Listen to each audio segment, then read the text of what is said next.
when your prophet spirit is awakened God's way, it's going to fight against every piece of darkness in you. So if you were in a fraternity, it's going to fight against that. If you were in drugs or the occult, it's going to fight against that. If you were in the astrology, it's going to fight against that. And unless you have a strong guide or coach to help you, it's going to, so, and it shows up in your soul, and your soul is dumping into your body. I often say to a lot of people that I have mentored, I said, but I'm telling you, many people are in the hospital on medication and sick or whatever, and it's nothing but God purging the soul. That debris, that psycho, emotional, chemical debris has got to go somewhere. And so as a prophet, you're reading the word. Come on, you in there like you got new. It's almost like injections. You're getting a whole all transfusion, and your spirit is just doing its job. Your soul is like, I'm not sure, but your body is like, I don't know what to tell you. I've been in control this long. I'm not going anywhere. But if you were in the cult, or if you were in a fraternity, you were in a fraternity.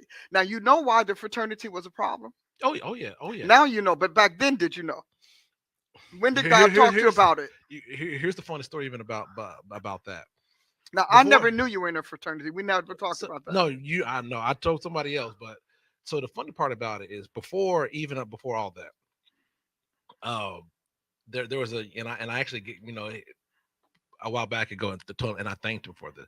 There was this young man, not my he's an associate. His name is Justin, but not the one Mm-hmm. you know. Mm-hmm. He was always I was told him I was interested, Mm-hmm. in that, and he was just at that time he was just very zealous for the Lord. He Mm-hmm. said, "Nah, you shouldn't do this and do that." I was like, "What are you talking about?" Because like my It's just a purpose, club. yeah, because my reason for joining wasn't for everybody else, Mm-hmm. because so I joined it for not only like the brotherhood, and then just they talk about historical people that are a part of it, Mm-hmm. all the good works, and I was already part of this other organization called National Society of Black Engineers, and most of my friends at that time were a part of that organization. Sure. So I'm just like, you were already my friends, Mm-hmm. why not? Mm-hmm. So, but he was so zealous, he would never leave me alone about it. And he lived in St. Louis at that time. He would never leave me alone about it.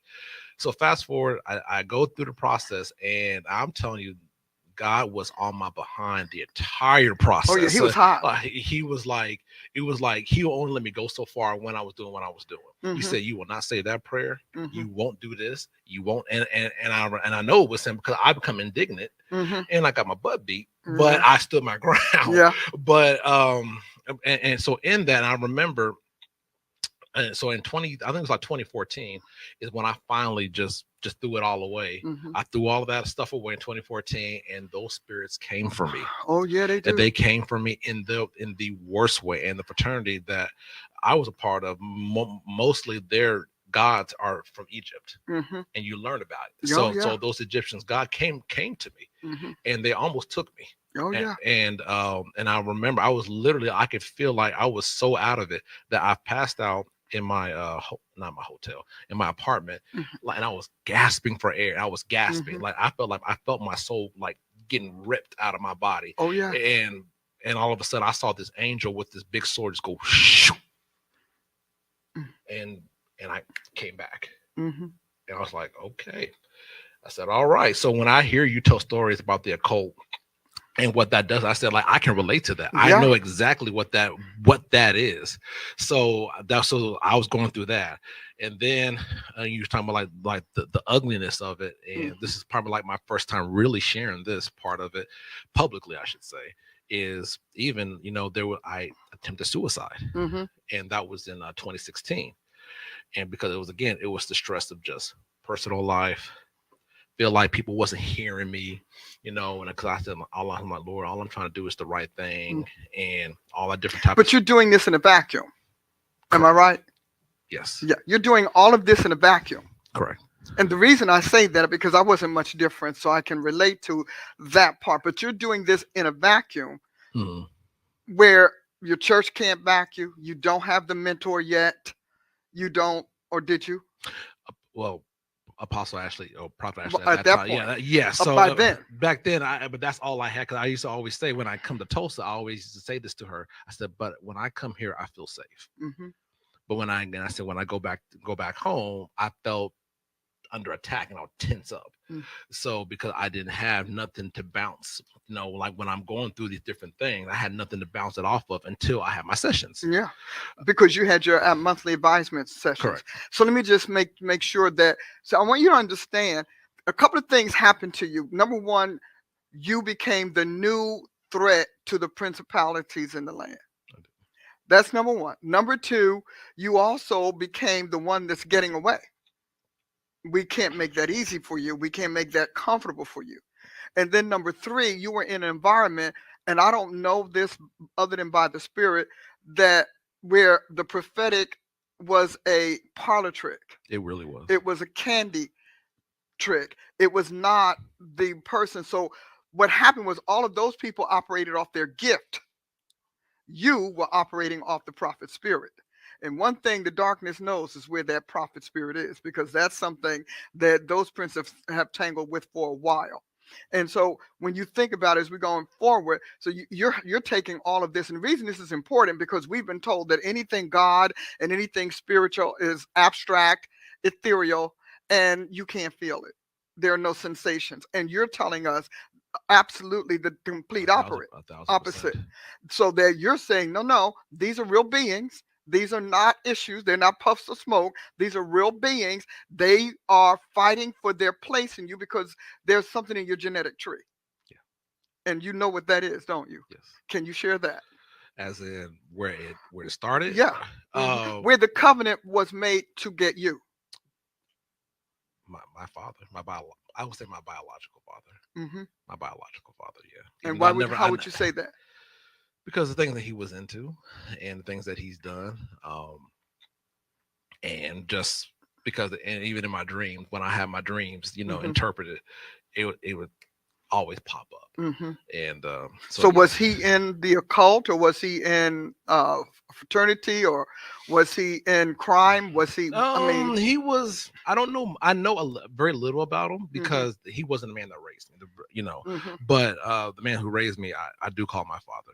But he was out there. He was a very talented man. Matter of fact, in '84, the year I was born, he was the third fastest man in the world in the 200. So he was supposed to go to the Olympics, but instead got my mother pregnant. So, and he shunned responsibility, but my mom would tell me he was just a playboy and, just all that. And he was getting money underneath the table, all this money was getting thrown at him. And he was just out there. He was just out there. And he was just being his dream. Yeah. But I think it was the one you're named after.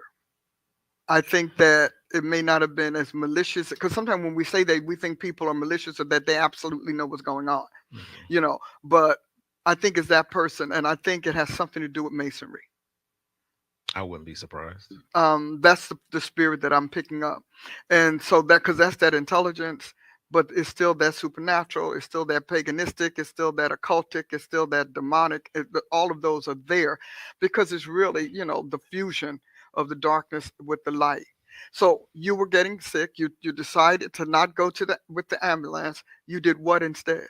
I went home. I just went home, and the next day I felt better. Like literally, I slept it off, and I went to the gym. So you want me to tell you what happened? Yes. God delivered you. He pulled those spirits out. And so if you think about how you were at church, think about what the atmosphere was, the praise, the climate of praise, the who was ministering and all of that. God took full advantage of that. And he extracted all of those spirits that he'd been gathering together, which is why you were feeling queasy sometimes, dizzy at other times, vomiting. You thought you had a cold. You don't have a cold. And then, of course, we don't want to talk about the sadness and the nostalgia, the weepiness. All of that he was pulling together and he was extracting it. And at that right moment, like you said, that right moment, you went out. But you went out because you were actually slain in the spirit, which is why he told you to get up. Because they would misread that as a sickness. You would have been prodded, pushed, pinned, medicated for something that wasn't there, because they would have to find it. Because you could rest assured Satan was going to have a satanic doctor or a paganist doctor or an unbelieving doctor, atheist, whatever, so that nobody would know it in the natural, body to body, soul, person to person, but soul to soul. God knew what was waiting for you. That makes sense. And even when in 2016, when I tried to, and it's always something at the very drastic moment in my life, God will always still talk to me. And even in 2016, when I tried to take my life, it was just funny because again, it was the same cycle of Mm-hmm. personal issues and trying to be a good person at my church and trying to help the ministry I'm a part of, and people not understanding and going through all that. And I was like, I'm done. I just remember I checked out mentally. I said, I'm done. Did what I was going to do. But I remember I was driving, I was playing some music, and I turned the music off and I said, God, I cannot stop myself. I know you hear me, but I cannot stop. Please, uh, please Mm-hmm. stop me. And I remember I sent a text message out to two people, and one of them responded, and it was Val. Mm-hmm. And he was responding back to me, and we were corresponding. And he kept asking me, "Where are you? Where are you?" And I couldn't tell him. I just wouldn't tell him. And I said, "I'm sorry, man. I'm sorry. I'm just a terrible person." Unbeknownst to me, while I'm driving, he was driving. He saw me in traffic. I Mm. did not know that. So I go to this random area Mm-hmm. in the middle of nowhere to go do what I'm about to do. I get out the car. VJ went boom, football tackled me. Mm. And just stopped it. And he, fussed at me True. he fussed at me and and uh and stopped it. And then one thing I know about when you talk about suicide, one thing I didn't realize how much of it's because God was hot with me. And for 2 weeks I was like sore. Mm-hmm. I'm talking about somebody felt like somebody took my body through a cheese grater and Mm. just grated me, and I Wow. couldn't like I couldn't sleep. Like I was afraid to close my eyes. Like I was probably up days upon days upon days, Mm. and I knew God was hot at me, for what I did. And he just flat out told me, he said, "But what you did was selfish." Mm-hmm. He said, And "What you're you?" like, I'm suffering. What do I'm you like, mean selfish? he I'm said, trying to end he my said, suffering. What's wrong with you, Lord? and it took a while, and of course I'm still going through the advisements and stuff like that. But when he broke to me, he said, "But you're selfish." He said, "You didn't care who you was going to hurt." Mm-mm.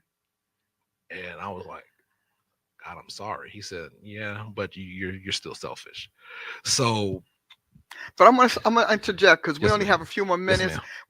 We have to have you back because we haven't got to the end. Okay. Because my next question's going to shift us entirely. But I'm going to ask you a question. You mentioned 3 times in our short time together that it was personal issues. What type of personal issues would bring you to that state of despair?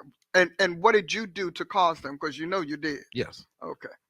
It was definitely rejection and getting people to understand, because how I always be like, when I get to share Mm-hmm. about what I'm going through, I'd be like, da da da da, and then you kind of get like this whole stoic stonewall face up. So, or I don't get it, or Mm-hmm. or all of that. And that was the main thing, because it'd be the rejection piece of it. And I But personal issues beyond your witnessing and yes, yeah, testifying, you were in stuff. yes, You had relationships, yes, and you think God didn't know that. Now you yes, know. You can see. I'm yes. the Oh one yeah, that oh wrote the yeah, oh prophet's absolutely, dictionary. absolutely, So absolutely. that's why God So was. relation, Listen to me. That's why He was blocking you, yes, ma'am, because He did not want your emission. You had a mixed stream, yes, ma'am, and a mixed stream, and a mixed bag. yes, And He ma'am. was really, He really did you a favor He did. because He hid it so that nobody would know. But He also contained you. He pinned you in so that you would not be able to go and spread that, because you would have been picked up by another spirit. Do you understand what I'm saying? Yes, ma'am. Because I'm sure you got approached, because Yes, all new young prophets do. I got You get approached. approached, you got invited, Didn't go, but didn't go, but you got invited, I did. and then you were scouted. Yes, We think that only athletes or the celebrity are scouted, but you were scouted because I could say that I because was. of how potently your gift woke up, how powerfully your spirit woke up, and how quickly it went from spirit instinct to intelligence to instinct to spirit. That is not a fast journey, and I'm sure it had a lot to do with you reading my work. So God, the reason you were in all of that is you cannot deny, because you don't want these people to misread the story. Yeah. Good as I've been to God, hard as I worked No. for God. So you can't deny that there were things you didn't put down, you didn't Mhm. let go. And frankly, I could see why, because you went like, psh, psh, psh, psh, God didn't, He fast tracked you. Like, I can imagine you woke up in the morning wondering where you were some mornings. There was. That I was I where hmm? See, I understand that. Yes, But ma'am. see, that's the spirit working against the rigidity of the soul and the indulgences of the flesh. And so God spared you. And he spared you because he wanted to slow you down. And when we come back again, I'm going to tell you a little bit about how I know that and having lived it. Because, see, we have a lot of our viewers out there right now Mhm. who are, first of all, wanting to know, okay, so he's trying to get the word out, he's trying to witness, he's trying to testify, but you were trying to use that evangelical paradigm and that pathway to do what you did prophetically, and that wasn't who you were called to be. That wasn't your calling. No. Remember, prophet to prophets. That's a very different call, prophet to prophets. And so we're going to talk about that. But I want you to know, in order for you and God to get this over with, Mhm. because you and God are still in a wrestle, you have two things that you're dealing with. One has to do with a female. Don't know who she is, don't know why, but I see her. And now that doesn't mean you fell. That doesn't mean that at all. But that means that it can be an obstacle. See, because if Satan knows your weakness, what is he going to do? Exploit. Exactly. And it's not that you were wrong. Trust me. Listen to me, because see, you all are going to be writing me stuff that's not true. I know y'all. But it means that it's impeding a place you won't go because you think that that will ultimately be the sacrifice you don't want. So it'll stop you from, okay, I'm gonna read my Bible instead of like I used to read it so and so time. I'm gonna read it once a week because every time I read my Bible, my mantle grows. Every time I read my Bible, I have more dreams. Every time I read my Bible, God and I talk more. He absorbs me more. I'm not sure I want to be totally absorbed yet. Does that make sense to you? Oh, absolutely. And that's why he's been the purging is real. It is very real. Hmm. Because he's purging so he can change your urging. Mhm. And you need to know that. So we're going to come back. Would you come back? Absolutely. We're going to come back. I hope you enjoyed us today. I've had a blast with Lovey. Talk about a dynamic journey, my goodness. And I didn't even know him when he was going through all of this, but he knew my work. I remember the first time we talked, I said it's going to take you X amount of time for you to get tired of that church. And when you do, you'll be with me. I told you.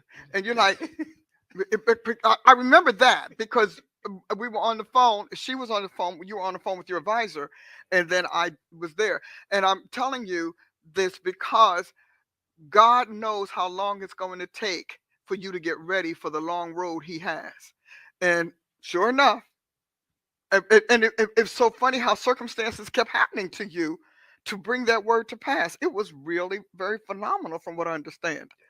So we'll talk about it when we come back. Yes, ma'am. Okay, we're going to talk about it. Until then, thank you for joining me for this edition of Soul Call Friday, because everybody has a soul, but not every soul is in their control. Hey, see you next time. Share this with friends and sow a seed. God bless you.